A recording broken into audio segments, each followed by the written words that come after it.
Mayo Experience. That Mayo Experience. That Mayo Experience. That Mayo Experience. Experience. Welcome to the Pat Mayo Experience, presented by DraftKings 2022 John Deere Classic Picks Preview. One and done. Who's Andercursed? Who's not Andercursed for the week? This you will find out in this show. If you're watching the video version, good news. You'll probably get some Irish Open and some LIV Portland Invitational talk as well. If you're on the podcast feed, it's on tomorrow's show. So good reason to go sub to Mayo Media Network on YouTube and smash the like button to the video. I'm away this weekend, so I won't be able to do the research show for the Scottish Open during the normal time slot that I do. Let me know in the comment section if you still want to see a research show. Probably won't be able to have like the full Fantasy National walkthrough because the official field won't be loaded by the time that I'll actually have to record said show. But I can do a course preview, try to set up with odds, look back at last year, that kind of thing from the Renaissance Club. So yeah, let me know if you want that or not, because I will not have the full official field, but I'll have most of probably the names that you want to play in that field. Just let me know. All right. Rate and review the podcast, and happy birthday to our guy, Mooseonomics, Big Moose, the creator of Fantasy National. In honor of Moose's birthday, fantasynational.com/Mayo will get you 20% off of all membership levels. Open Championship coming up, so I highly suggest that you go do that. Geoff Fienberg is on the line. Jeffrey, I watched the Euro playoff yesterday with Hautong and Peters, and it inspired me to play like Hautong on the course when I went and played yesterday. I was like, you know what? Fuck it. I'm just going to go after every single shot. I opened double, bogey, bogey, double, and had to change my strategy. That was wild. It seemed like a lot of guys were celebrating their big Hautong tickets. Excited for you to get away with the family, I assume, for Canada Day this weekend. So well deserved. No, sir. No, sir. Oh. Kids are staying at home. The wife and I are going away for a friend's birthday. We're actually just like 15 minutes south of like Cabot Cliffs and Cabot Links, and I might have to press my luck to see if I can get like the earliest tee time on Saturday morning if I'm like not too hungover to get out. Yeah, do it. Yeah, it would just be me out there, not like none of my friends play. It's just me. Is that too weird to like sneak out and go play this course? I mean, you've played it before, right? Yeah. And you're like somewhat regional, so there'll be other opportunities. I hope, certainly, as I get this knee working fully. But yeah, I don't know. Most would say that that's not weird at all. Like, if we're like, that's not weird at all to play and then to play with other singles or to just join a group to play the course on a beautiful summer's morning. So no, to answer your question, no, it is not weird. It wasn't so much of, I don't mind joining like, as a single. Your wife might just say like, weren't you just here? Aren't you coming back here in a little bit? Yada, da, da, da. You know, that's like the only thing you'll have to fight. Anyone else like going to the region from a different part of the country or world could probably convince their wife that, yeah, you should let me do that. Like, when are we ever here? But your wife will have that battle back that I let you come here all the time, Pat. I mean, I wish it was all the time that I was there. But here's the thing. The group of us, I think there's like 8 of us, are having lunch at the golf course that day. So I could finish my round and just meet them there. Done. Honestly, you gotta you gotta take your shot. I think it'll work. Do it. It's not weird. That's for certain. It is not weird. I don't think anyone will find that weird. As I've gotten older, doing things by myself, I'm not a table for one, Mo Sislak, Al Borland kind of guy, but I I've had thoughts like, oh, the Jays like at 2:00. Like, I don't know, I'd go to the game by myself. I don't give a shit. It's in a nice stadium. Go to a movie by myself. I'd sit and I'd eat a meal by myself, listening to a show, reading an article, having an article read to me. Like, I don't know. I enjoy that a lot more. So yeah, there's nothing weird about it. Yeah, I am very pro movies by yourself. I would like to go with someone if there's a movie I want to see. I mean, I've seen plenty of movies by myself over the years. My wife actually likes to go to movies by herself too. It's a nice getaway, especially when you're around like the little kids all the time and she's constantly around me, I'm constantly around her. Just, here's a 2-hour break just to go like sit in silence and just be away from everything else and do something that you enjoy. I ran it by the guy whose birthday it is that we're going to celebrate. He's like, yeah, I don't give a shit. So that's step one passed. I felt like I should ask him first about it. So maybe we can get this sorted out. I can send you some pictures from the course, and maybe if you do come down and your knee is getting better, we can do a full day shoot. We'll bring Cust with us. Yeah, no, my knee is like, I've kind of been given like a 95% medical all go. But I don't know. There's still, I'll be hitting balls. I was a little anxious when I said time to book a tee time. Time to hit some balls. I'm going to hit some balls this week. Maybe just like 7-9 iron wedge. I can't help but go full throttle and try to do something. But yeah. I just don't want to go to Cabot Links when I'm like afraid of walking into a steep bunker at this exact moment, if that makes any sense, or walking out of one. Those are like where my head is at. And yeah, I don't know. Golf's hard enough to have like mental thoughts about like things. I'd be worse than I already am. Yeah, that's true. I mean, the links would probably be a better one for you. It's very flat. It's very linksy. The cliffs is just like whoop up and down. Yes, Paul, you have a question. Plus, Tim would be there. Correct. The chances for Geoff to hurt himself again, very high. Yeah, good times. And I'm replaying that. I actually like don't know about Baseball Game by Yourself. It's way too like slow. It's not a movie. Long. I love a baseball game, but like Baseball Game by Yourself. Man. Did you What are you gonna be doing next? Like keeping score? I mean, that's you can just go with Tim. Tim will keep score for you. No, I love a baseball game, but I thought about that. Like, there's just too much like needed conversing, I think, for me to want to do that level of by myself. Did you have any take? I saw a bunch of people. I guess the clowns on Twitter took a break of like complaining outrageously about the LIV Tour, and they shifted their focus onto Haotong yesterday because he didn't shake Peter's hand right away because he was too fired up from winning. And the interview was just spectacular. And people were like, oh, how dare he in that interview swear? He said, fuck. There could be children listening to this. Like, it's the same people over and over and over again, just are morally outraged by absolutely everything, apparently. I thought it was fantastic. It was a fun playoff.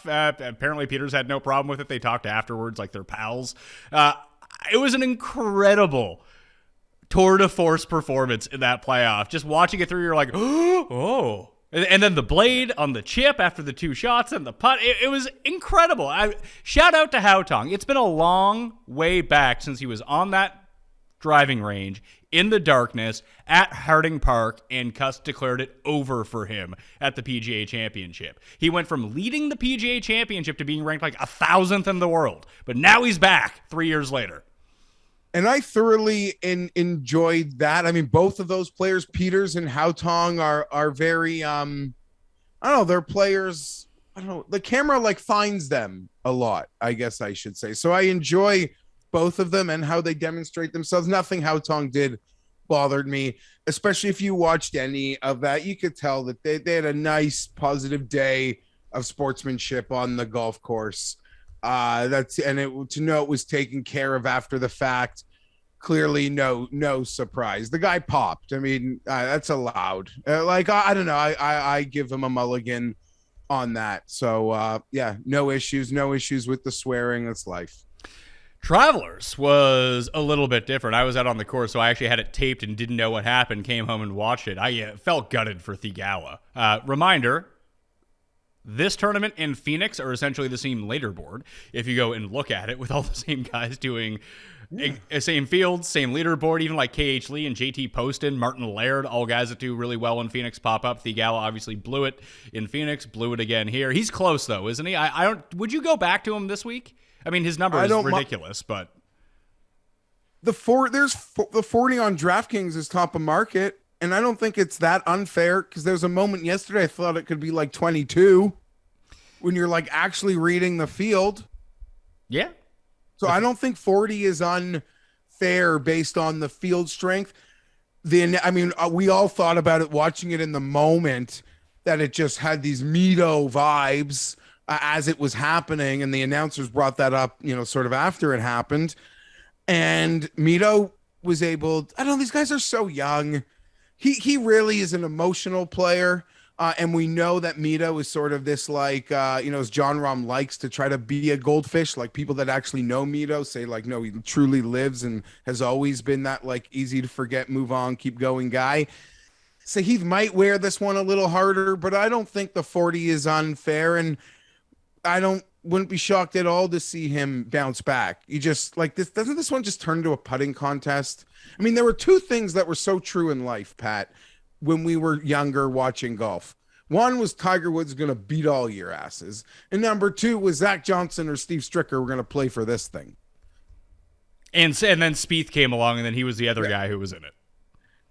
And this tournament, it's gotten so, it's whatever. We can make fun, and the lift field's going to be stronger, and that's just, people are going to poke holes. This is just, I guess methodical of LIV to pick this spot in the sense they know they'd go head to head with the actual worst field on tour. But this field, John Deere used to have to send a charter to the British Open because the field was so strong.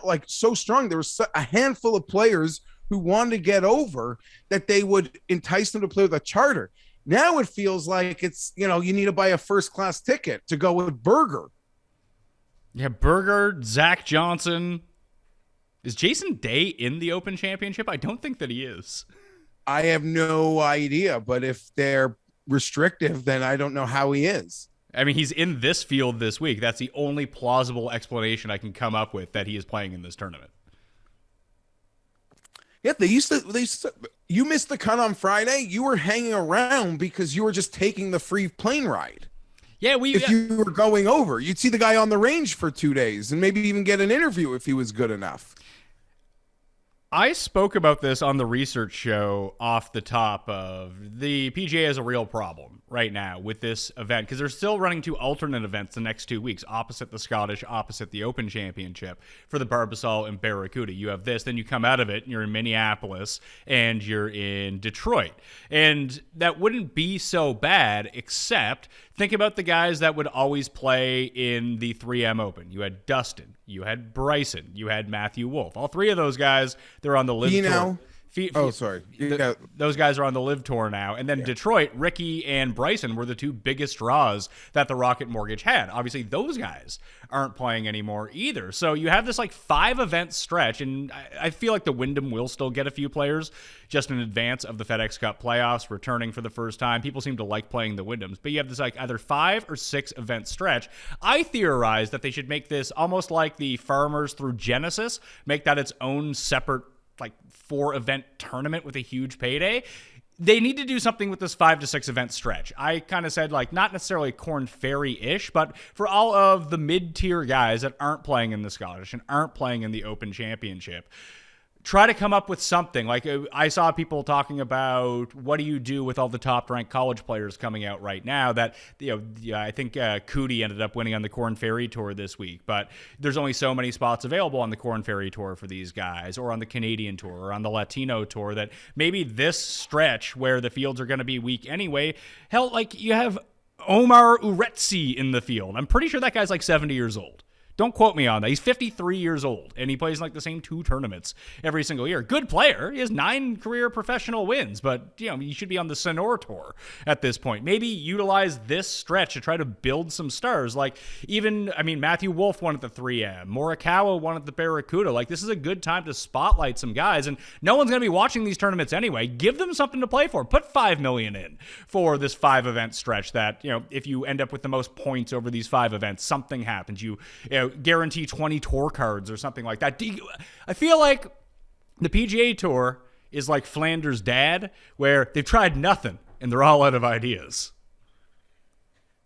That was a very well-spoken rant. People that always bug me for interrupting you. You notice I didn't even say a word. I didn't even try to. I'm sorry. I always try to work on that problem.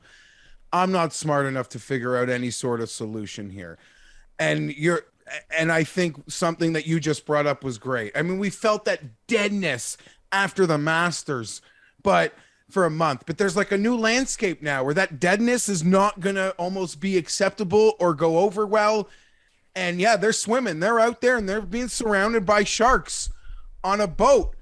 And they got a problem. And I don't have a solution. And I to almost piggyback on your point, I laugh at the people. Listen, you laugh at the people that got outraged about LIV. The one thing, it's not even the Saudi money. I got outraged about one thing through all of LIV, because I think they can all go and get their money. And I think at the same time, you're allowed to do it. And it makes total sense to go take your money. But at the same time, if someone who's like incredibly passionate or connected to 9/11 wants to bug you about that or ask you about that, or that's important, they're also, in my opinion, totally entitled to that. The only thing that outraged me was how being told, any player who told me not to care, why do you care? Stop talking about it. It's not important. That's the only thing that outraged me, because I love it so much, Pat. And I don't have an answer, but I laugh at the people. Like, lives in Portland this week. Look at that field. The people that like still can't give it any credit are the people that called it dead at Riviera. Like, it's dead before it starts. Like, look where they are. They got a first event. Like, you have to acknowledge you have to call strike a strike and a ball. And those are, you have to like mini wins, big wins, and some level they're wins for LIV. And the people that downplay Brooks and Bryson as no big deal, or even Wolf because you're so goddamn short-sighted, I get there's a filter in a factory that's going to bring us a new Wolf. But just think where your mind was 18 months ago on Matthew Wolf. So to now think that's not a big deal, you just see everything in the moment. And Brooks and Bryson, I can make my jokes about how upset, even Brooks's comments from February, where like you saw Dustin's comments from February, it's like, I'm committed to the PGA Tour. It's been great to me. Brooks literally used his comments in February to also, Pat, laugh at the people who are going to leave. So I don't know that, and like, I'm a, you know me. You're frozen. That's how we know you. So, you know, and people can think I'm beholden to that. And part of me still thinks Brooks a goddamn genius. He's going to get to play the majors. He took his money. He doesn't care about those events anyway. And I'll tell you why he's an even bigger genius. Because hopefully in his contract, he can just get all the surgeries he effing wants. Because he's glass and he's always broken. But now he doesn't need to like play to make money. Do you know what I mean? Like, or to get, like, he can literally always get surgery, get healthy, barely even play on the LIV Tour. So I hope he uses every opportunity now, like, get freaking fully healthy. If, you know, but maybe he doesn't even care to be the guy of the past too. You could argue that. All in all, I totally agree what you said, though. I don't have a better solution. But I don't understand how people are the people that downplay Brooks and Bryson leaving. Bryson DeChambeau, when healthy, Brooks, when healthy, is maybe the most feared player on tour. When healthy and on a leaderboard with you. Bryson DeChambeau, when healthy, in my opinion, has the skill set to be the best player in the world. And people downplay them leaving? That's crazy to me. I don't. Crazy. It's funny because people have accused me of being Team LIV here. I'm not. I'm Team PGA. I just want the PGA to get better because of this. With some competition, let's try to evolve what we're doing. And you kind of hit on it. You have that dead stretch between the Masters and the PGA Championship, and now you have this dead stretch essentially between the U.S. Open and the start of the FedEx Cup playoffs, because all of the best players are going to be overseas. So you could do one of two things: work in conjunction with the DP World Tour and turn this like alternate swing into a thing, and then they co-sanction the Scottish Open. They should co-sanction the Irish Open as well and make that a PGA event. So you'd have the Irish. Even Custa actually mentioned that, why don't you just put the Canadian Open after the U.S. Open, and then you would have the U.S. Open, Canadian Open, Irish Open, Scottish Open, and then the British Open, back to back weeks. That would be intriguing with a whole bunch of national opens. I think that's a path they could take. And then they should take like the Zurich and move it to this part of the schedule, because if no one's going to care, no one's going to care. And maybe they should do it a lot like This one is tougher because you know that weird Scandinavian mixed event? Someone brought this to my attention, like the Annika and Henrik Stenson event that they have on the Euro Tour. Maybe you could do a PGA, LPGA type of thing during this part of the schedule as well. The issue becomes that if all the good players are overseas, is anyone really going to give a shit if there's anything like that? It's one thing if the top LPGA players are playing with Rory and Justin Thomas. It's different if they have to play with Christian Bezadenhout and Adam Schenk. 100%. And we'll see like what happens in the sense that the niche, like the people in our orbit on Twitter, they wish. And I would include myself in this, seem to think at this moment in time, Pat, that we will be more entertained. I like to tell myself I will be more entertained by like Sahith versus Patrick Rogers to win the John Deere versus anything that can happen on LIV. That's not true. I don't know that that's true. It's not true. I don't know that. Yeah, it's probably not. That's like a fantasy. A lot of us, like, people are trying to tell themselves, but I'm also self-aware enough to know that's probably not true. Like, you let me watch Patrick Reed play Brooks Koepka. I want to see the bad guys. Boom, boom, boom. You know? How is that not their team name? Why don't they have the bad guys, and in honor of Scott Hall, they can have Razor Ramon as their logo? Yeah, you would think. Yeah, I don't know, the dead zone. And it all comes back to this one thing. It's like the same people like us that say, why can't baseball just go to like 150 from 162, 148, 145? I don't know, everything's bought and paid for. Like these companies, John Deere this week, they must be the most loyal people on goddamn earth to keep getting this shit sandwich dropped on their freaking doorstep. 3M, who's Minnesota, who's Detroit, Rocket Mortgage. Like, these are the preeminent companies in America that stand with the PGA Tour, America worldwide. Like, you know, so I don't know. They have those relationships, and those relationships are everything. They're really like the backbone of the tour. And I don't think they want to do it. And to your point, you're saying try to make these events even bigger. I don't know. It's not going to get, the PGA is in for the world of hurt. Kind of feels like we're only at the very beginning now. Like, there's whatever you said, Flanders. Yeah. Like, yeah, that's kind of what it is. That Flanders analogy I made. Here's the other issue right now with the PGA Tours. We made it 22 minutes into the show, and we didn't really recap the Travelers outside of talking about Theegala making double bogey on 18, Xander making birdie on 18, is that when the LIV took the guys and the specific players that they ended up taking, whether it be Brooks, Bryson, Phil, even, I guess, I don't see Bubba in the field this week, but apparently he and Fowler are both gone too, although they're not appearing in this tournament, which is kind of weird.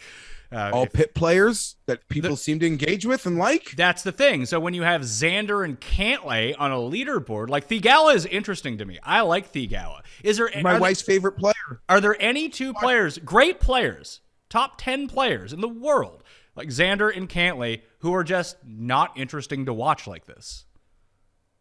Yeah, listen, my wife like barely watches on Sunday, and maybe she just caught Phoenix because it was like Super Bowl. But like, Theegala is interesting to my wife, who like doesn't give a shit about anybody. Like, that's like weird. So I don't know. He's like popping off the screen as a likable, interesting fella to the normies. Xander Cantlay, I don't know. They're best friends. It seemed pretty boring. Xander, I mean, the contrast of Xander's emotions to Theegala's. I mean, Xander's putt, what was it, on 17? Guy didn't even like make a motion. You know, in his head, he's like, motherfuck, shit, fuck. Like, how the hell did that not drop? It was like 2.5 dimples into the hole. I don't know. It's part of how I guess they handle it. But yeah, they're both boring players. I'm not here to speak differently on that, but we would have had arguments a year ago, Pat, that like, no, not to say no one cares, but like, who's more boring? Like, who's like Justin Thomas, the most boring, no one cares about good player ever. Oh, I completely agree. He's starting to develop some sort of personality.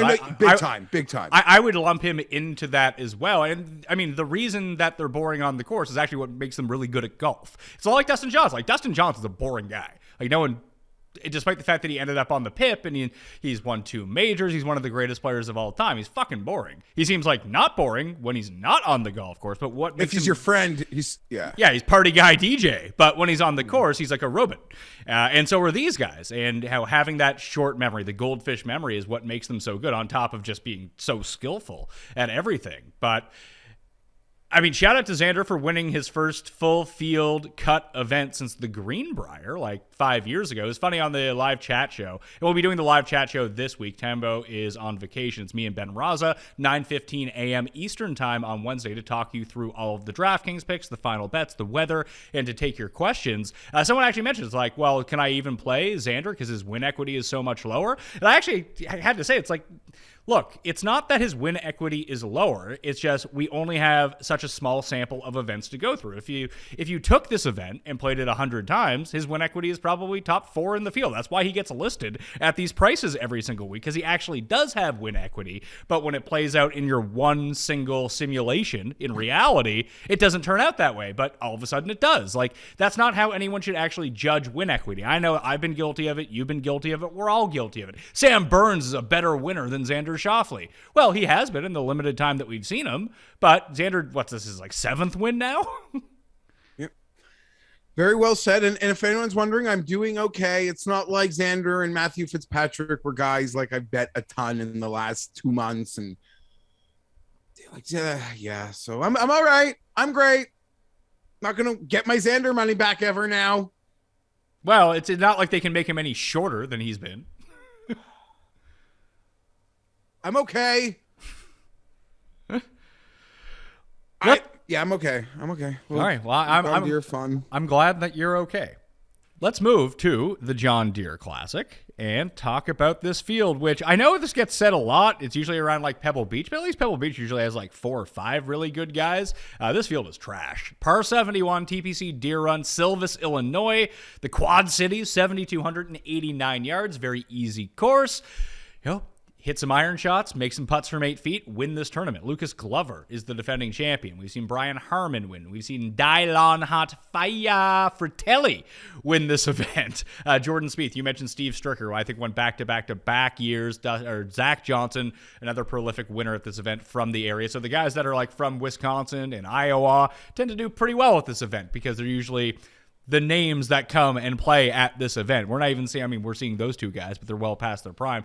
Stricker even gagged the senior Open champ or U.S. Open to Patty Harrington this week. He was winning for, I think, the first 2 rounds, and then Harrington made a charge in the final round, ended up topping. Stricker finished like 6 back by the end of it. That was actually a fun tournament to watch. I caught some of that as well. It was actually a good weekend for between the LPGA, the major, the senior U.S. Open, like at the conclusion of the Euro event, and even the conclusion of the Travelers. Actually a pretty fun weekend just to like kind of grab bits and pieces of golf all around. But this tournament is just trash at the top. Would it shock you to know who the betting favorite is on DraftKings Sportsbook? No, it wouldn't shock me to know one bit. I think that would have I don't even think it's close to a second favorite, but I guess the sportsbook have made it close at the top. It's not, though. There are co-favorites on DraftKings Sportsbook for the John Deere Classic. Daniel How's Your Burger is 12-1, and so is Adam Hadwin. Oh. Wow. Yeah. I thought it was going to be Webb who was going to tell me he's tied with Berger, which also would have surprised me. That's wild.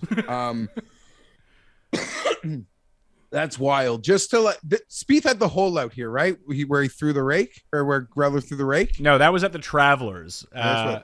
This was the hole. This was the pontoon boat with Zach got the gun in his putt for a big tie or something, right? I do believe that Spieth did chip in on either 17 or 18 to force a playoff to get a win here. I think it was his first win back in 2015. First win. Sorry. Bryson's first win was here, and I remember that one because I was tweeting, getting excited that Patrick Rogers, I hope you brought your passport. You're going to the Open. I bet on you. And then he fell apart, and Bryson just, took it. And then I thought that Bryson was going to be a great play at the Open the next week. He was the first guy off, and I had him like 100% on DraftKings. Triple bogey on the first hole, end of Bryson. Remember that very vividly. I think it was at Carnoustie. Either way. Yeah, Berger, though, how he played at Pebble Beach in that shit field. We saw him at Honda, a field we like to make fun of. We would have had another example because he withdrew from Mexico, but this is a guy that so we don't have the result there. But I remember at Mexico, I think we were betting him on the notion of this guy really likes shitty fields. You can feel comfortable betting him. Shitty fields apparently are this thing that he's doing, and you could call it genius. Like, I'm gonna zag. Like, you guys, you don't want shitty fields? I'm gonna take this money. I'm gonna take these FedEx Cup points, and I'm gonna try to beat. And I'm gonna beat these. He gets to like have his Brooks Koepka mindset. Like, screw all these guys, and it's apparently worked for him, at least this season. So if you wanted to back him, you could justify that. I agree. I think it depends on how you want to allocate your money this week. Like, do you want to go to the top, make 2 bets? Like, if you just want to bet Berger and Webb, I mean, sounds pretty good. Webb's 16-1 at DraftKings Sportsbook right now. Then he goes into like Bez 22-1, McCarthy 25-1, CH3 25-1, Mav McNeely 28-1. That's everyone below 30-1. That's not super inspiring here. Paul did point out that it's been like the jabroni overvalued losers who don't win, who have won the past 2 weeks. Like Matt Fitzpatrick won at like 25-1. Xander wins at 16-1. That maybe it's just Bezadenhout time. Everyone's been betting him at 70-1 and 66-1. No one will bet him at 22-1. You can probably find a better number than that. But wouldn't that just make way too much sense? Okay, I totally agree with that. 2 guys won that like many people just like red ink, like never winners, don't bet them. Yada, yada, yada. That is who has won. I guess that's your guy. It's honestly hard to find that guy for me. That Bezadenhout might be the only one. I made one bet at 75-1 that I followed your lead on and we'll get to. But yeah, I guess Bezadenhout's that guy. No, like we're forcing that, I guess, is what I'm going to say. Like, we're really forcing that. It's not like the Xander Matt Fitzpatrick results. No, but in fairness, you can get him as low right now at 33-1 in some spots. Much, much more palatable than the 22-1. Fair. This field, fair. And this is a field, like, if there's any guy who's a long shot that you have, like, the most monicum of respect and believe the guy is good, it's almost like you're beholden to bet that guy. Oh, 100%. That's all I did this week. I just went down the board. I was like, oh, I like that guy and that guy and that guy. Yeah, sure, let's go with them. Like, I really liked that guy a year ago. I believe he can be a winner on PGA Tour. Like, if you're a stand for anybody, like, if you have, like, this intrinsic belief that anyone in this field is a winner on the PGA Tour, how do you, like, look through them? I mean, you have to cut down your list, but sort of like where I am, kind of like you. Look at a bunch of losers, but at one point I thought that guy's going to win out here, and maybe this is chance. Yeah, it's a good call on Berger. He has the 4 wins. Only one of them was really at a quality type field. He has the Pebble Beach win. He won. He won at Pebble Beach. That was a pretty good win because he outlasted Cantlay and Spieth. Like, that was an actual win. All the best guys played well that week. Then he has the 2 St. Jude's. The Charles Schwab when he won at Colonial was a really good one. Was a big win for him. That was the first event back out of COVID when everyone was playing. The thing is, he's played this tournament. He played this tournament last year. He played in 2019. Like, he plays the John Deere pretty often. He came 5th in 2017 and then finished outside the top 30 in the other 2 runs that he's had here. It's not like he shows up to the John Deere Classic and absolutely demolishes everyone by being the best player. That just simply hasn't materialized. I was just making that. No, I get that, but maybe this is different. Maybe it is, and it's the week before a major too. No, it's and not. I'm but one of it's these not. guys. It's not the week before a major. That's also different for the John Deere Classic this year. Yes. Okay. Sorry. Yeah. Yeah. I don't. I'm not betting Berger. I don't see myself betting Berger. Like you, I'm headed up away this weekend, and if I'm gonna lose money, it's gonna be online. I'm just gonna throw some flyers around. Yeah, I'm not betting the top. Yeah, you can make this. I mean, it's going to be a very not necessarily low investment week in terms of what the payouts are going to be, but like the total money in this week is going to be probably a lot lower. Instead of getting like 6 5, 6, 7x my money if a winner comes through, which doesn't happen, by the way, because I'm fucking terrible at picking winners, just losing money. The top 40s, my guy Johnny came through for me last week. He had a good week. I'm better at identifying those guys and betting top 30s than I am trying to pick outright winners. I wish I could just bet my guys to come in second. I've now hit 13 runner-ups this year on the board. I saw Pat Perry from the Tour Junkies. He hit Xander. He now has 12 outright winners for the season. That's like a vintage Fienberg Mayo season, 12 winners. I've had 2 this year. That's not good. Yeah, I'm at 4, so we're treading water, but finish strong. Get hot, finish strong. Let's go. Yeah, so I mean, the each ways have been coming through, the top 20s, top 30s, top 40s, but just the big scores have not been there for me. And you can spend like $100 this week and get paid like $2,000 back on what you end up betting, and you can still like spread it around between 6 guys. So I think that's the route that I'm going to take. Webb, I think, is interesting.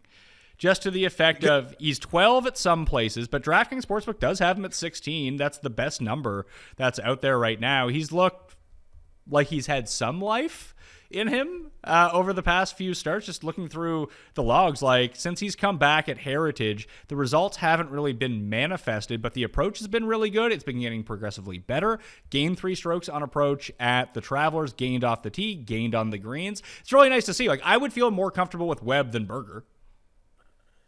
I'm pivoting off both of them. I don't even totally agree with that, but I haven't even thought about it enough.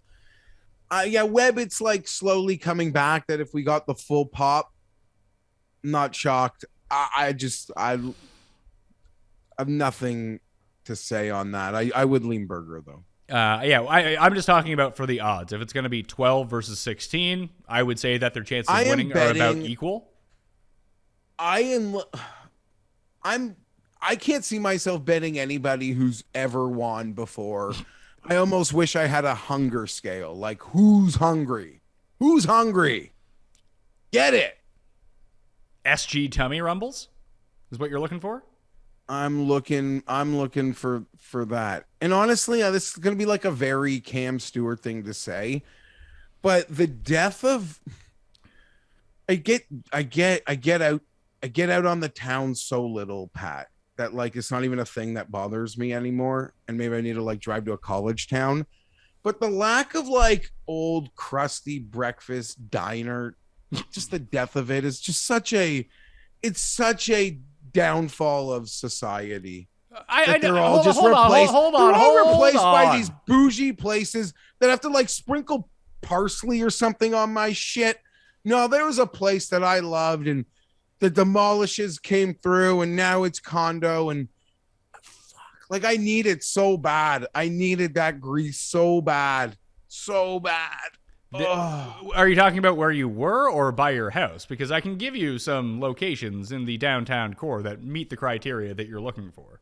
Yeah, but I don't live close enough to downtown. Not where I was, but near my house when I was like back and I needed it.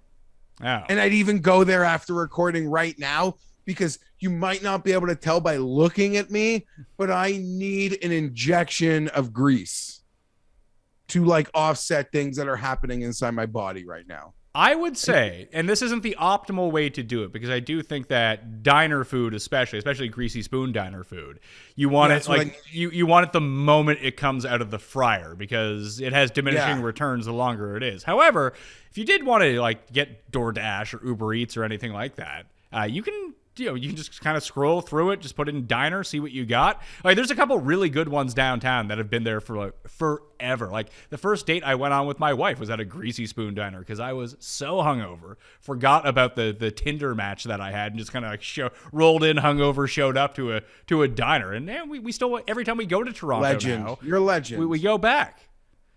The last thing on earth I want is someone on a bicycle driving me my Greasy Spoon. Maybe you can request a car. Oh, my God. Yeah, I know. I get it. If all else fails. But... Oh, my God. Daniel Berger just pulled out of this tournament, by the way. Is that do we need to bet someone? There's no one. My only bet is 75-1. Who am I going to bet? Webb, I guess? I guess, but I just said I don't even fully trust him at the moment. I want hunger. I don't know. Listen, I'm with you, but if there's anyone to bet... Heath is about to be 22-1. Yeah, like if you wanted anyone at the top, now is the time, but I still Who don't. should we like you got to take your Bez 33 because that's going to be like 28 or 25. Yeah, now. but I don't even think I'm going to bet Bez is the thing. I think I'm fine with like 70 and above this week. And just let Do I need to like bet Patrick Rogers right now? Yeah, if you want to bet Patrick Rogers, okay, let's go to that range, that like 50 and below. So we'll just go to like 30 He's to 40, 50. 45. Yeah, we'll okay, go to 30 to 50 because those guys are going to drop here in a second. You got like, let's see, Denny. Stallings. Oh, sorry, Denny was already there. Stallings. Can you just let me fucking say the names? Thank you. Stallings, Long, Patrick Rogers are all 35 to 1. The Todd Father, Tigala, Day, all 40 to 1. Hardy, Glover, 45 to 1. Nick Taylor. Oh my God, John Hunt is 50 to 1 at DraftKings Sportsbook. Good Lord. Shez Reavie, Cam Davis, CT Pan. Like those are the names that are now going to be 45 to 1, 40 to 1, 30 to 1, like down in that range. And the only one that I've honestly bet is John, and I bet him at 66 to 1 with an each way. I just bet the Tagala 40. I don't know. Be hungry. Don't be upset. Get over it. Reeks of fairness. I got nothing. Like Cam Davis, I would consider. Bezadenhout, I would consider. Champ, I did give a long look at because this just seems like a week where, Cameron Champ gained 10 strokes putting. He won. Yeah, but like, I guess he can just overpower the course totally. If that's what he wants to do. Sorry for those. I get like really excited. Like when the guy at Burger with like that level of equity that I ranted about 6 minutes ago withdraws, my mind was like going 100 miles a minute. I'm sorry I didn't shut up. But yeah, Rogers, Davis. I don't know if I'd need to just make the bets right now because those were who I was thinking of. And now, do I just allow myself to have a proper thinking process and lose 6 points or like just rush to make bets? But this site will let you cash it out and the number's probably going to be worse. Yeah, but it never works that way. No, I'm not even saying that they'll give me more money. I'm not looking to make $3 on the cash out. I mean, I can reevaluate and still have I'll get a full cash out if I decide it's not what I wanted to do. Yes, I would agree with that. If you decide tomorrow that's not what you want to do, at least you have your number in at the better number. So yeah, I would highly suggest you do that if you know that you're going to get the cash out. Right now, it seems like they're fiddling around with everything and trying to take Burger off the board. He's still up there right now as we continue to talk about this. Let's see if he's still at DraftKings. They'll probably be slow to the trigger as it literally just got announced on Twitter. But yeah, I think I'm good with not betting any of these guys. Is the only one I liked. I probably I want the placements with all of these guys this week. Like just betting John Hunt at 50 to 1 is fine and everything. He's probably not going to win, but I think he has a chance to win with the way that he's been playing. But if I don't have that top 5 equity along with him at the longer number, it makes it far less appealing, put it that way. Okay, so in my degen moment, you've bet nobody. I will say I bet Sahith at 40, Rogers at 45, Cam Davis at 50, places where I can cash out fully, and I do not see myself losing a full cash out. But so that's where my head is. Don't have your discipline. I took the points and I'll evaluate after the fact. If I was to I don't run the Fantasy National event simulator right now, but in 1,000 simulations, Webb Simpson, even 12 to 1 right now, I bet you it's going to say he wins this tournament like 14, 15% of the time. I don't think I'm going to bet him, but I bet you that's what you could be right. I bet you that's what it's going to turn out to be. Can I ask you a question? Question followed by the question. My wife got mad at me last night. Why do you say question and then ask the question? Normal people just ask the question. I'm like, people have been getting mad at me about that forever. I cannot believe it took you a decade. Do you have a question? Mav McNeely's 40 to 1 somewhere. Let's see. Mav McNeely is 40 to 1 he's 28 to 1 at DraftKings. He is 33 to 1 at this place. He is where's Mav? It's not a cash out though. I'll never be able to cash it out. I see the 40 that you're looking at right now. Yes, it is a non-cash out location. But it seems like a strong number. Oh, a market strong number even before the withdrawal. We just talked about not betting the top of the board. Now you've bet like 5 guys below 40. They're not the top of the board. That is the top of the board. I bet 3 guys because I haven't bet the Mav bet, but I bet a guy at 40, 45, and 50. I mean, that is the top of the board based on this field. Like those are When they reconfigure, those guys might actually be the top of the board on the slashings. Not actually, but close. And I'm actually wondering if I should be no. Okay, just chill. You don't need Bez 33. You'll just wait. See, that would be the one that I would have played. Would be the Bez 33. Okay, no.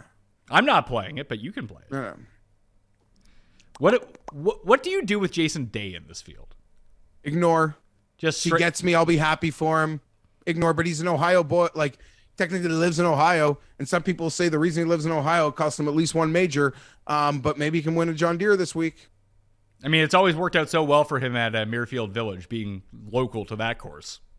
Yeah, I'm not even saying he's local. You just said anyone, like the regional tie guys. His are Foss regional, but it's been long enough.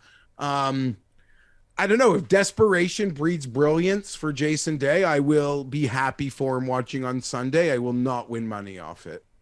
Oh, you should just log into DraftKings Sportsbook right now. You could have got Cam Davis at 50. I got him at 50. That's what I said. Sahith 40, Rogers 45, Cam 50. All right, let's go to this got to be your week, Geoff, because this is the official let's just name some names and bet them week. It's your favorite thing to do. I got some names for you here. You ready? Yeah. 50-1 and beyond. Ooh, Cameron Champ is 60-1 at DraftKings Sportsbook. That's not bad. I could probably get behind that. I got Johnny Huh. He is 66-1 with 5 placements. What else do I got in here? Adam Schenk. He's the guy that we both bet right off the hop. He was 75-1. I think he's 70-1 at DraftKings Sportsbook right now. I took the 5 placements on him too. I like how Schenk sets up. He's had success here. A lot of it was putting related, but he's actually playing some pretty reasonable golf at the moment. Tee to green. He needs to flip that putter back around. It's been a bad putting stretch for him, but for someone who's had success at this tournament, had success on these greens, and he's coming in with some of his best ball striking in some time. And I think you should really treat this as like an alternate event. We've seen him do well at some of these alternate events over the course of the past year. I think that's a strong number for him. I totally agree with all of that and followed suit. Okay. Anaban Lahiri 70-1. Saw that. Little pitch and putt. He was someone that I'm shocked that the LIV Tour didn't grab. Like, it's stunning to me. Like, it just kind of goes to show us that LIV is not interested in making money at all. Yeah, in the sense that you could get decent TV deals, like in like nationally. That's why I think all Asian players should be their number one priority. Yeah, you've seen him make a statement, but like I get why Hideki would be like very front. You get a big Japanese TV deal if you have Hideki Matsuyama golfing on your television. Period. I don't know about India, but it's a lot of people. And I guess in a smaller sense, but much the same mindset. Like they've got to find ways to care. And we can laugh at things in America, but if their view is like we're this global league, then that's exactly where their eyes should be, not Pat freaking Perez. Virgil. Hideki, Lahiri, Haotong. Those would be my 3 targets. But no one asked me. I'm just saying that and putting that out there. Siwoo. Siwoo's got to go to the military service soon, so you might lose him. Pay him to dodge it. Become a South Korean draft dodger? He's probably not going to do that. The other part, I guess, would have to be... Yeah, I talked about with Kevin Clark last week when I did the LIV Tour versus the PGA Great Tour show. I really enjoyed that show. I thought it's just... I kind of want to do... I like that stuff a lot. So I actually really enjoy when you do that stuff. I enjoy when other people do that stuff, but I like that side of the conversation. That stuff entertains me. I thought about some of the shows that we could bank because I probably do want to go back on vacation before football starts. Just, because no vacation then it's like 113 days in a row of work. Might as well get my vacation in while it's nice out in the summer. That maybe for each of the sports, we come up with something like, hey, we take like someone who's in the know about each of the sports, especially from the business side, maybe the TV right side. And we do a series of shorter shows that is just, you're the commissioner. What changes do you make, and can this actually work for baseball, for football, for basketball, for golf, for UFC, whatever it might be? What are the right changes to make to the sport currently going on from the perspective of someone who both understands the sport, understands the economics, but actually likes the sport? Because all we've really seen from these commissioners, it seems like they completely detest the sport that they, and I understand that part of it, when it becomes your life that you just get beat down by everything, that it's hard to keep up that enthusiasm that brought you into it in the first place when it becomes your job, becomes everything that you do. You're never off the clock. I understand that from a commissioner's point of view, but just to hear maybe some outside the box thinking wouldn't be the craziest thing in the world. I totally agree with that. 100%. On the other side, Pat, the people that disappoint me and how stupid they are like the golf fans that are like getting mad that they're seeing Rory shots in his meltdown or when he's not contending. Like, they clearly just don't get how this works. It's Rory freaking McIlroy. Yeah, see the shots. It's no different than if Tiger just scrapes through the cut line. It's like, weekend ratings are going to be great for this because we can just show Tiger all morning. Phil was the same way.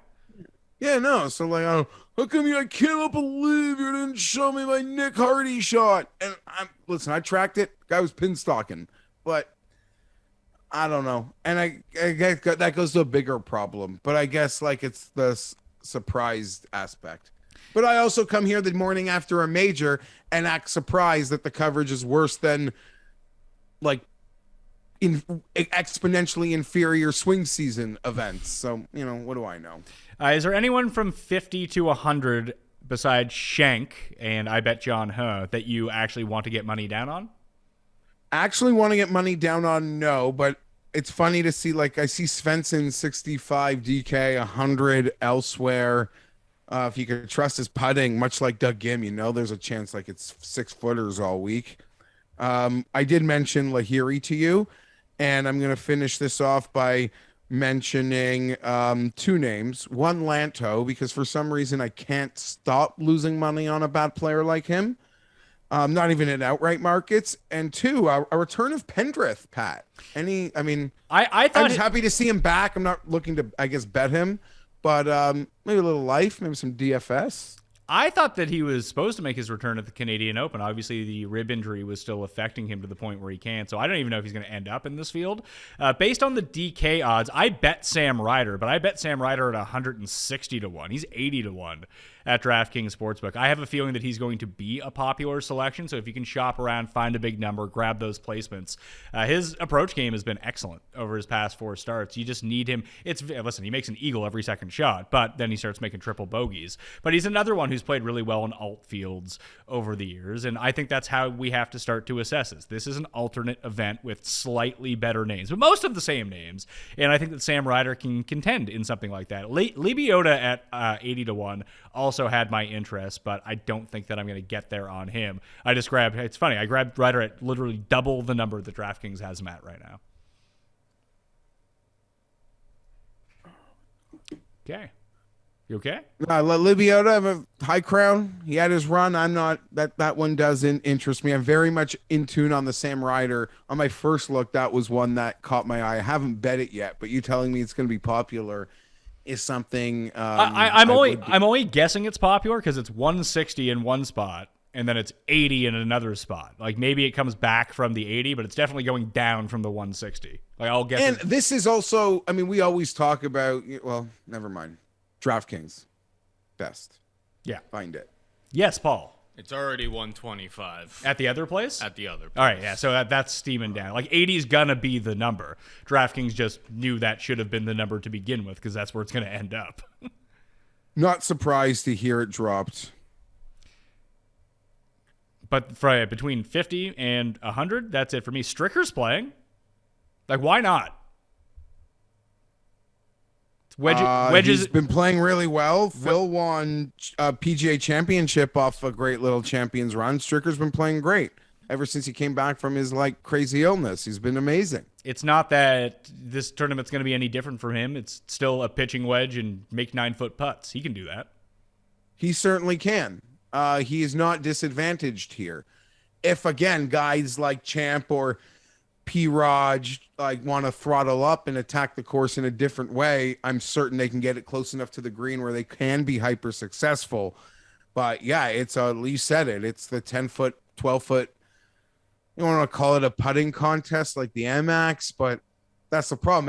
Every bet I'm making, I'm like, do I trust this guy to get in fuego from 12 feet? Because you almost have to be betting him to win. And if he's got a scramble, he's dead anyway. So who cares about that? Yeah, it's funny when I looked at the distribution of where the strokes gained actually come from. Like gaining strokes on the field on the par fives is weirdly like the essential thing this week. And you just wouldn't think that about this course because there's so many short par fours, but everyone's just kind of good at those that the par fives, like being able to make an eagle or two along the way become. And there's a 3-shot one as well. I remember when Ryan Moore won this event, he was just layup city all week. And just if you can get dialed in from 125, like you're golden here. Yeah, I mean, history tells you it really is that Zach Stricker player profile that lifts this trophy. And even the Bryson win you call the outlier, that was like baby Bryson. That was skinny Bryson. That was the other Bryson. Yeah, that was Mr. Accuracy, great with my wedges and putting Bryson, not I bomb now Bryson. Yeah, pre-Hulk Bryson. So he, even when looking at the past winners, I would argue fits more into the mold of the, right in line. So yeah. 100 plus. I've grabbed a few of these guys. So shout out to, because I had bet this guy anyway, and then I got a DM from our guy, John Rathouse, who is with the Caddy Network. He was on the Players Championship show breaking down that course because he had caddied for Seamus Power at the Players Championship before. He's coming out of retirement, Jeff. He's on the bag for Steven Yaga bombs this week. 110-1 with the 5 placements. Let's go. Let's cheer on our guy, Steven Yager. So that was nice enough to begin with, but I'm just looking at, I ran a very short-term model on Fantasy National. I went through it on the research show. So past 12 rounds, Steven Yager, number 8 in the modeling. Actually, number 7 now that Daniel Berger is out. No, yeah, I was going to say, there was an event a couple weeks ago where Yager was like 3rd on my model. It was Canadian Open, then he missed the cut. Okay, fine. That's what it was. But yeah, no, he has been popping in some of these short course metric models clearly. So yeah, friend of the program on the bag. I love Rads's content. I think he does really good stuff. I love his insight. Yeah. I've actually even found myself retweeting a lot of it, which is like, I guess, the greatest sign of respect. Let's see here. Earlier in the year, he went on a 3 made cut stretch, Phoenix, Honda, and Arnold Palmer. Then he missed 4 cuts in a row from the Players through the Heritage. Then he made 3 cuts in a row, Mexico, Wells Fargo, and Byron Nelson. Now he's missed 3 cuts in a row, Schwab, Canadian Open, and the Travelers. So by that trend, he should make the cut and perform pretty well this week. And he kind of got back what he wasn't doing well at the Canadian Open and Colonial. Like he lost 2.4 strokes on approach in each of those events. He gained a stroke and a half at the Travelers, gained off the tee, just couldn't chip, couldn't putt, but has been a very consistent putter throughout the course of the year. And he's been very good around the green. So if the ball striking is back, I would expect a rebound out of him. You can get him 110-1 with the 5 placements, but it's more or less just pick your favorites. He's got 130 at DraftKings, Pat. I want those placements with these guys is the problem. Okay. Well, I'm just letting you know, DraftKings 130. The other guy is, and I mentioned him a bunch in the research show because he just kept popping up for reasons, I suppose. Great on short par 4s. Great from inside 10 feet putting. Kelly Craft, 200-1. That was a name I was not expecting to see you betting today. Well, here we are. It's a John Deere Classic. Kelly Craft. It is the John Deere Classic. It's where you believe in Kelly Craft, you bet Kelly Craft. Paul. I don't have a comment. Sorry, I don't have a comment. But I said like play your I don't want to like play your duds. This is their season. This is their moment. Paul, what were you in the market for? Is Hunter Mahan in the field for Jeff or what? Oh, we got some Jeff Classics down at the bottom, I think. Like, if we really look deep enough here. Joshua Creel, Dewey Vanderwall, Camilo Villegas. I saw Sung Kang at 300. This field is so shitty that Patrick Flavin didn't even need to Monday qualify. He's just in the field. 400 to 1 on DraftKings. There you go. You know Sky's going to be betting it. 400 to 1, eh? With Fuck. some placings, The- you could make more than the winner. The Elephant Man's in the field. John Merrick, 800 to 1. Oh, boy. Tommy Two Gloves is in this field, and he's not even at the bottom. He's only 300 to 1. Hayden Buckley, 150. Okay, now we're naming names. That's not a I bad don't know, name. like, it's no, honestly, that's not a bad name. Like, you're playing decent enough in really strong field events. I don't know. Like, I don't really have a case other than you didn't play horrible at the U.S. Open, and 98% of these guys couldn't even sniff the U.S. Open.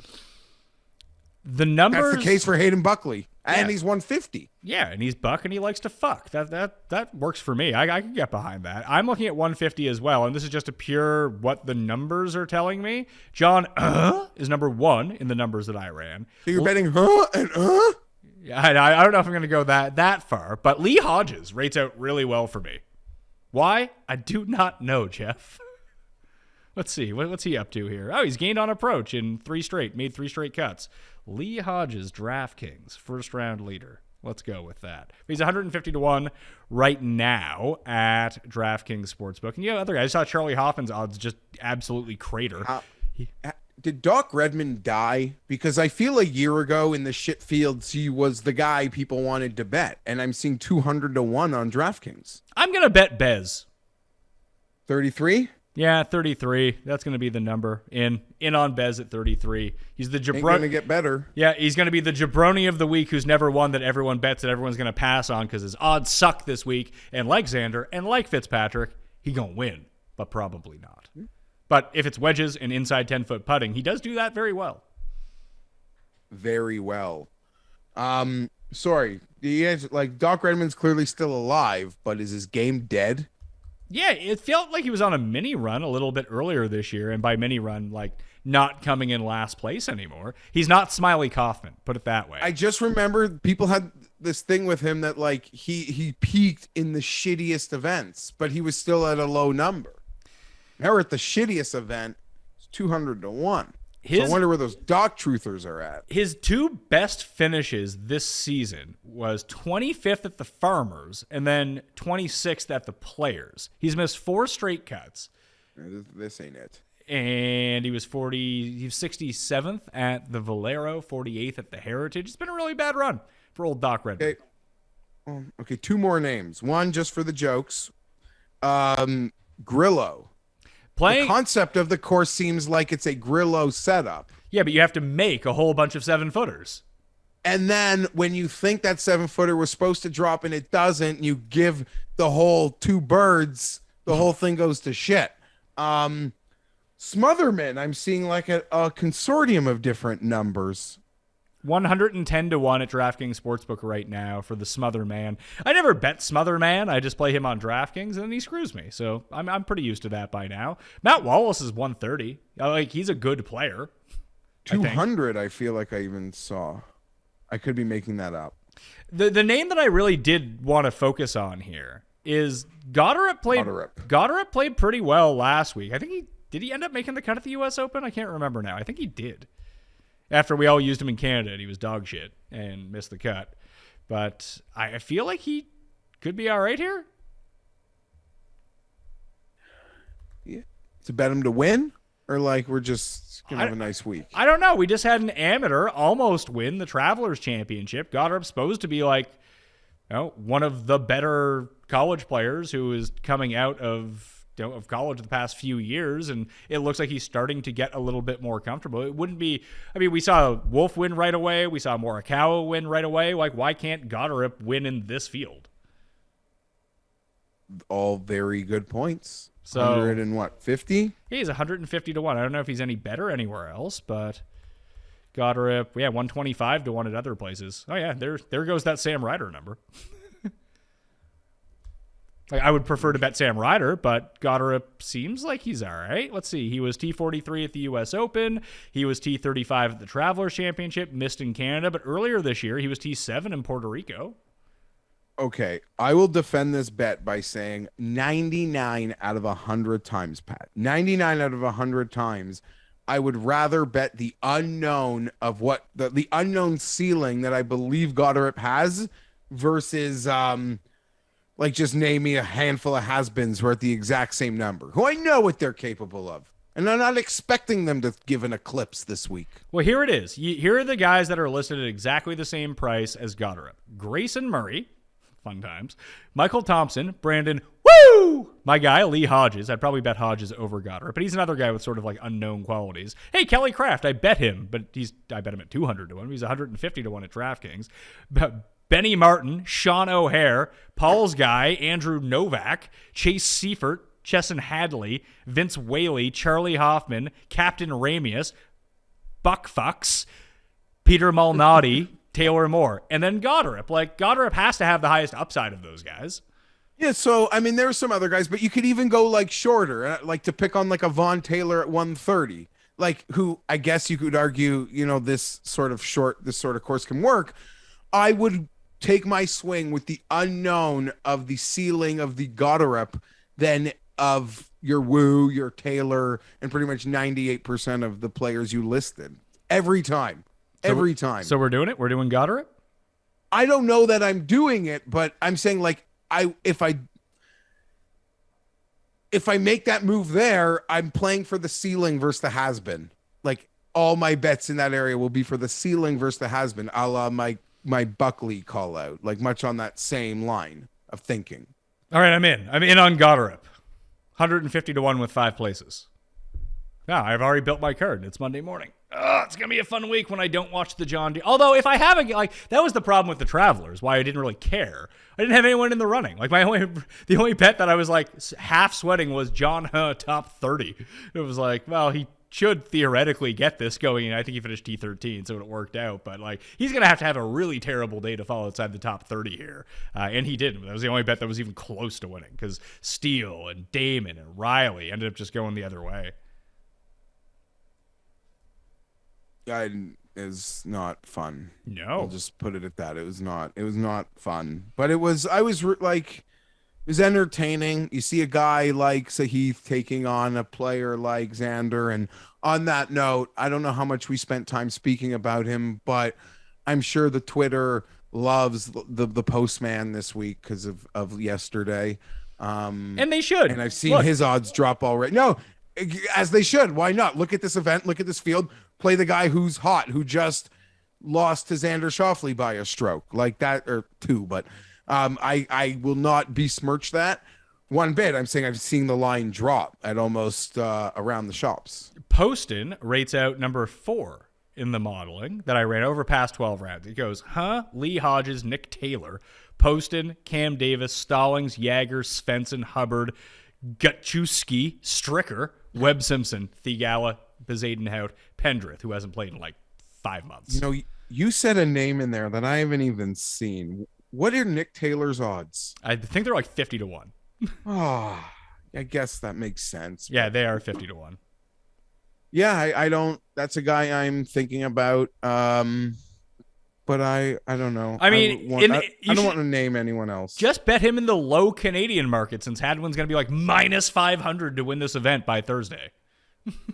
That is true. It looks like DK's just gone off the board. Yeah, it just collapsed for me as well. So, yeah, then you'd lose your bet to Svensson. Or I'm sure there's like legitimate jabroni. Is Roger Sloan in this field? Yeah, he is. Yeah, so you could lose your bet to him. Michael Glieglich, you could lose to him. He's in this field. David Hearn at 500 to 1. Another Canadian in this field. Yeah, so it's yeah. Richard S. Johnson, I believe he is Canadian. He's 1,000. Did you see Boom Boom Jeff Overton is trying to Monday quali today, and for like the first time in forever? Yeah, I think it's 5 years. I didn't realize that he had spinal surgery that got infected, and it was like a real tough scene for him. Oh yeah, horrible. Glad to see him back. Bad. I like Jeff. I mean, Jeff Overton was really good in like the late aughts, early teens. He was like a key member of the U.S. Ryder Cup teams. Now you've seen some Ryder Cup pictures from an era that are like, who the hell are those people? But he was like one of the top guys on those teams for a run. It felt like. I got no more names. Quick picks and one and done selections for the week. I have, let's see here, Bezadenhout 33-1, Chris Gotterup 150-1 with 5 places, Jaeger 110-1, 5 places, Shank 75-1, 5 places, Kelly Craft 200-1, 5 places, Sam Ryder 160-1, 5 places, and John 66-1 with 5 places. That's my week. This is going to be fun. Yeah, it's certainly going to be fun. Okay, so the bets I've made, I bet Shank at 75, and then as listeners of the show know, mid-show, I bet Sahith at 40, Rogers at 45, Cam Davis at 50, just in like the, oh my God, when guys at the very top withdraw, it only costs me more money. Like, that isn't without a doubt. I think there was one time we hit it. Burger at Pebble. I think like DJ withdrew and he like click. But for the most part, elite players withdraw just costs me money, like a tradition like no other. More money than I wanted in the tournament. One and done picks for the John Deere Classic. Cust is taking the Todd father, Brennan Todd. That's why I failed to mention his name at any point, because cursed. I'm going to go with Bez as my pick, so it's on you. Webb Simpson? I believe you have Webb Simpson to use. That's where the lean that I was at was Webb versus, yeah, you're good with Webb. Webb Simpson. That's got to be the pick this week in one and done, right? For like if you're in the lead in a one and done. In the concept of but for like I'm just trying to beat you and Tim, Pat. So that's just the perfect pick. In the bigger format, I suck at those anyway. I'm always trying to pivot off that obvious pick. Let's see. Daniel Berger withdrew from the John Deere Classic from 3 months ago. Brandon DeGula just tweeted this out from the Sports Business Journal. Golfer Daniel Berger lands deal sponsorship with John Deere. Now he pulled out of the tournament. Oy. Oh, it's a tough scene in Silvis, Illinois at TPC Deere Run. All right, that will do it for us. Unless you want to do like a moment on Live Offshore, or do you, like, who cares? Yeah, let's do Live in Irish really quickly. So this will stay in the video. So shout out to our podcast listeners who didn't get this part. They get this on a Tuesday morning when this fantasy football show comes out. So keep listening for fantasy football. We'll go through this a little bit. I had some thoughts on the Irish Open. Lowry's at the top of the board. He is 9-1. Seamus is 12-1. Rory's not playing. All the big names are playing this JP McManus Pro-Am on Monday. Like 19 of the top 20 in the world are playing. The Live guys are playing. Tiger is playing. It's like the best field of the year, essentially, before they go play the Scottish Open. We have Lowry at 9, Power at 12 at DraftKings Sportsbook, Peters at 16, Hatton at 18, Ryan Fox at 20. Then you have Jordan Smith, Aaron Rye, Pablo, Adrian Maronk, Lucas Hebert, he's at 35-1. Bobby Mack, Rasmus Hogard, all 35-1. And then two of our favorites, Arnaus at 40-1 and Min Lee at 40-1 as well. Do you have any? I'm thinking I like my guy Maronk. It might just be a top 5 bet, but I am down with anything Maronk is up to. Polish power, Adrian Maronk. He comes like 3rd place every week. Oh my God. His like body profile is like the elite profile. He is this long. He is the gangliest man on earth. He is there's the smother man. Like if the slender man was ever to play on the PGA Tour, he would be Adrian Maronk on the DP World Tour.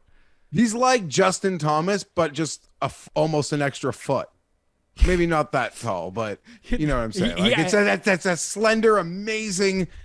I don't know. All this new swing math says like those tall, slender guys just have such. Justin isn't tall, which makes it even more amazing. But the ideal golf body type in modern golf is that of Maronk.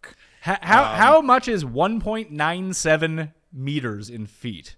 Oh, 6'5". 6'5", and he legit looks like he weighs 110 pounds. Yeah. Oh, yeah. Bobby Mack, I'm seeing at a 45 It's a good number. at place. Places. No, a place. That one, I don't know. Nothing really sticks out to me though in terms of, that's where I would probably live. The Bobby Mack, Arnis, if I played this. I'm just trying to figure out. I'm kind of bummed that I missed Haotong because Haotong's been playing really well on the DP World Tour recently, but he keeps having this like one big blow up round to take him completely out of contention. That I don't know. I'm just trying to look at the course. Herbert won this last year. Lucas Herbert. Oh yeah, remember that?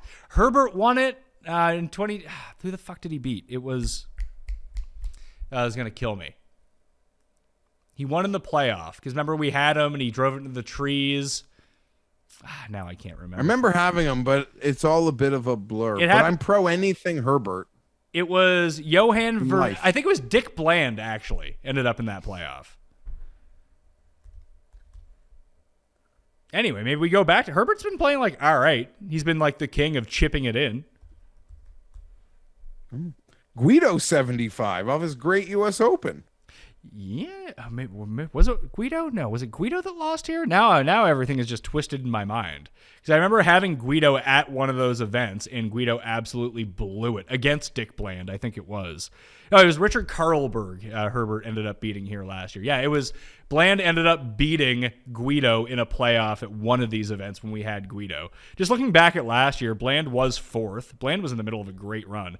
Bartleby the Scrivener, he was 9th. Aaron Rye was 12th. Peters was 12th. Min Woo was 17th, and he went on to win the next week in Scotland. Fleetwood played in this last year. He was T17. I think you can go with an off-brand type, like having Lowry and Power and Peters, especially coming off a playoff loss, and Ryan Fox at 20-1, who's been playing some hot fire golf over in Europe. I think it's helping the Moronks, the Herberts, and the Bobby Macks of the world, and I think that's the range that you want to live in here. Troy Merritt's in this field. Kitayama withdrew from the John Deere Classic to play in the Irish Open. He's 70-1. Yeah, I did notice that. 2-time winner on the DP World Tour. So maybe like Moronk, Kitayama, not a bad spot to be in, and either like Lucas Herbert or Bobby Mack. I'll listen to Tom and Sky before I finalize everything, but Patty Harrington coming off a senior U.S. Open win? Okay, you got thoughts. Good. Let's see here. LIV. Do you have the odds up for the LIV? I do have them in front of me. DJ is the favorite at 7-1. Louis is second at 9. Brooks is 10. Answer is 11. Reed is 12. Gooch is 12. Bryson's 14. Sergio's 14. Nas 16. Schwartzel, Poulter, Pat Perez, Sam Horsfield, Wiesberger, Brennan Grace, they're all between like 20 and 30-1. Then it's the rest of the players in the field. Do we just keep betting our guy Henny and hopefully it works out? I honestly do not know. I do not know what the move is for this thing. Like, how do you cap this field? I'm tempted to just think like I'm going to pick a couple guys in that 12 to like 28 range, like pick 2 of them. Like I joke, like it's first touchdown bets on Thursday Night Football. I don't know. I don't know. Like how I want to like ride or die with Reed. I think Answer could even be decent. Like I'm sure he didn't get 100 million, but I don't know. Do you want to bet a guy like a week after he retires and now he's going to play like a 3-round member? Like, I don't know. Do you think that there is value in these fields with, I mean, the biggest disadvantage that LIV has. The pros versus the Joes? Like, bet a couple Joes? Yeah. Like I'm not. They're like Ukraine. Like, they're playing for their lives. I mean, no. They're fighting harder. I was more or less thinking like there might be like Cantor, Henny, Harding, Uline, Matt Jones, like that tier of players, even Otagie, versus like what does Louis have to play for? What I mean, these guys are better, obviously, but this is the biggest disadvantage that the LIV is at. What the fuck do these guys care about trying to win this tournament? Not a clue. Can I tell you? I took it from Josh Culp, Twitter feed at Future Fantasy, friend of ours. Oosthuizen going from Boston, Germany, and Portland in a 3-week stretch after playing 7 events the previous 30 weeks. And now he's going to have to go back over to Britain to play in the Open Championship. So it's like so fun. Like, I don't know. I don't know. Well, maybe this is the time of year he actually did want to play. I tried betting Swafford at the first LIV event along with Henny, and Swafford was a disaster. I think I just go back to Henny at 33-1. Horsfield's another one. Like, it feels like he would have stuff to play for. I looked up the pumpkin patch here to see the course. The course looks really nice, by the way. And sorry, I might be late to this party. What is these stories that Charles Schwartzel didn't actually win money in the event? It's just against his guaranteed for being on LIV.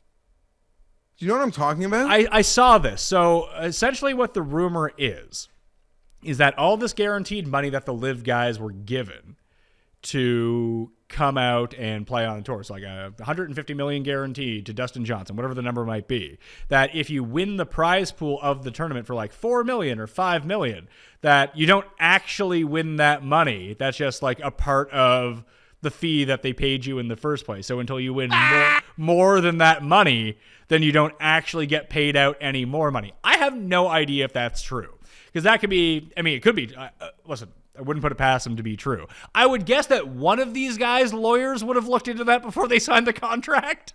If that's true, it would make me never want to bet those. Like I could get, it's still a $4 million payday. Patrick Reed, Abe Answer, Brooks, Bryson, like what? Like if they get a good first round, if they're feeling good that week, like yeah, I'm gonna go win $4 million. I don't care if I have $150 million in the bank. I'm gonna go try to win another $4.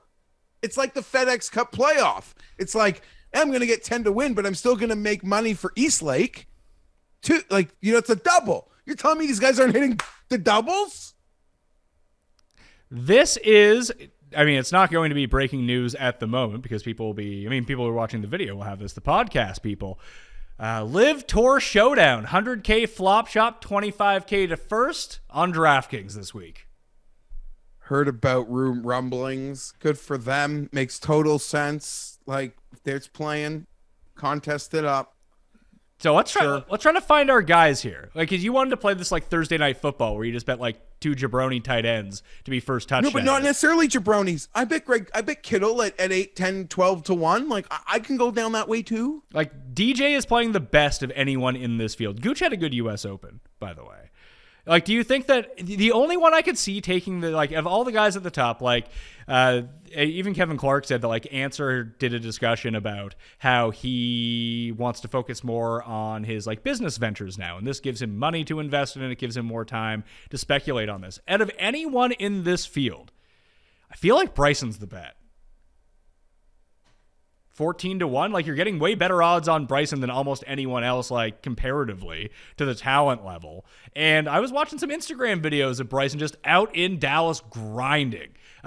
Just very fired up that his hand and wrist is in good shape, hitting shots out of the bunker from like 200 yards away, like practicing everywhere on the course. I mean, I might just go Bryson. I'll do it with you. All right, I'll do it with you. Let's do Bryson. This is me betting Hunter Henry on Thursday Night Football. Let's go. Bryson, Henny. So Bryson at 14, Henny at 33. Do you not agree they're less attractive bets if they're not even getting the purses on the purse double dip? Maybe, but I feel like yes, but I feel like to Bryson that doesn't matter. And listen, I say that. I don't doubt for a moment that Abe Answer or Patrick Reed are going to win their fair share of LIV events over the course of the next handful of years. Like, I don't doubt that. I'm not saying they're never going to win. I'm saying, like, to bet on a guy, even Bryson, who I've agreed with you, I'm going to piggyback, and we're hoping from some Instagram thing, there's a motivation there, to bet on a guy to win, like 2 weeks, a week after you got that front end check. I don't know, man. I guess I agree. I'm more in line at the moment until this thing normalizes a bit on that, like, Laurie Cantor level of player, I guess. So Henny at 33, Bryson at 14. Do we want to go with Matt Jones, Bernd Wiesberger, Otagie, Horsfield, one of those guys? Because they still haven't announced the last 3 guys in this field. I'm assuming it's Wolf, Kokrak, and someone else.